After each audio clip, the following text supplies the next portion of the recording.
बिस्मिल्लाहिर्रहमानिर्रहीम। अस्सलाम वालेकुम दोस्तों, उम्मीद करता हूं कि आप सब अल्लाह की रहमत से खैरियत से होंगे। आज मैं इस वीडियो में आपको बार बार पेशाब आने के मसले के बारे में बताऊंगा।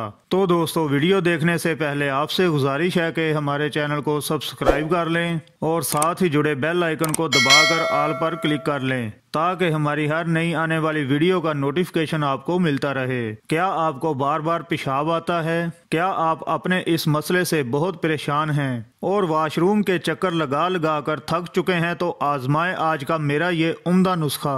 याद रखिएगा कि पेशाब इन लोगों को बार बार आता है जिनका मसाना कमजोर हो या शुगर के मरीजों को भी ये मसला लाहक होता है। मौसम गर्मा के अलावा मौसम सरमा में ये बीमारी बहुत परेशान करती है, लेकिन अब परेशान ना हो।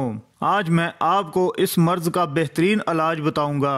आपके मसाने की कमजोरी दूर हो जाएगी और आपको बार बार पेशाब भी नहीं आएगा।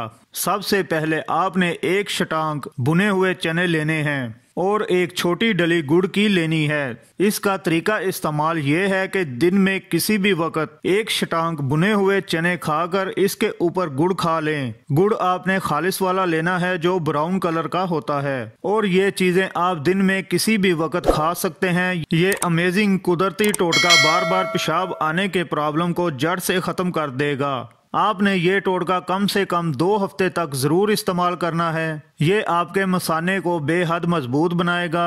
आपको बार बार पेशाब नहीं आएगा। अगर पेशाब के बाद कतरे आने की शिकायत है तो वो भी खत्म हो जाएगी। मसाने की मजबूती के लिए ये इंतहाई पुर असर और आजमूदा टोटका है जिसका कोई भी साइड इफेक्ट नहीं है। इसलिए देर ना करें, आज से ही ये टोटका इस्तेमाल करना शुरू कर दें और फिर कमाल देखें इस टोटके का। तो दोस्तों, अगर आपको ये मेरा टोटका पसंद आया हो तो इसे लाइक और अपने तमाम दोस्तों और रिश्तेदारों के साथ शेयर जरूर करें। जज़ाकल्लाह।